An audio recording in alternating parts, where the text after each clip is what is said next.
I'm Caitlin Phillips, and this is The Side Comment. In this episode, world-leading Frank Ramsey expert, Cheryl Misak, highlights some of the many fascinating aspects of the philosopher-mathematician-economist's short but extraordinary life.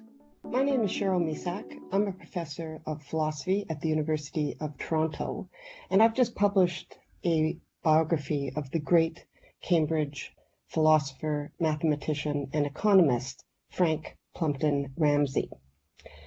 Ramsey entered Trinity College Cambridge in 1920 as a 17-year-old undergraduate, and during his 3 years there, he managed to demolish Keynes's theory of probability and also demolish C.H. Douglas's social credit theory. He tried to repair a hole in Russell's Principia Mathematica, and he translated Wittgenstein's extremely difficult and influential Tractatus Logico Philosophicus from the German into English. He also wrote a critical notice of Wittgenstein's Tractatus that still stands as one of the most important commentaries. All this he did as an undergraduate, and Keynes knew a good thing when he saw it and snapped him up to become a mathematics don at King's College. In the second half of the decade of the 1920s, Ramsey was even more prolific. He wrote 2 papers in Keynes's economics journal, and each of those papers went on to found a branch of economics, optimal savings theory and optimal taxation theory. He also founded one branch of combinatoric mathematics, now called Ramsey theory, which studies the conditions under which order must occur even in systems that look completely unordered.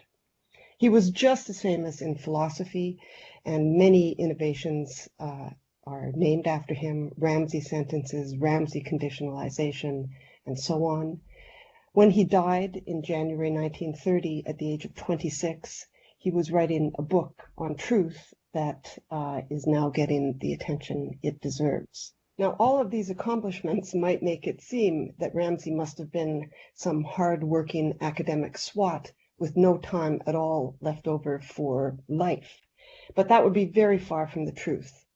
In 1924, right after his undergraduate degree, he took himself off to Vienna for 6 months to be psychoanalyzed by one of Freud's students.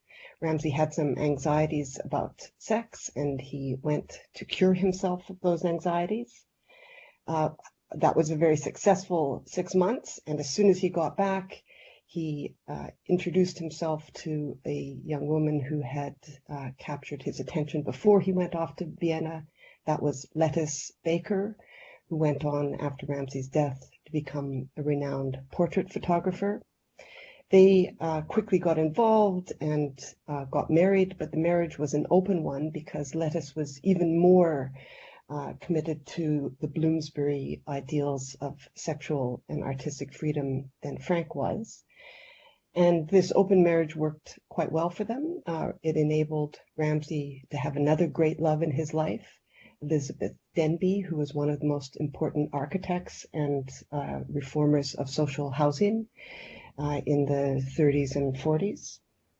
So Ramsey's life was as full as his work life. He had 2 little daughters, and he had so much going for him, so much to look forward to. But in the autumn of 1929, he was swimming in the River Cam, and I believe that he picked up the bacteria leptospirosis and got a liver infection and ended up being rushed to Guy's Hospital in London in January of 1930 and quickly succumbed to his infection.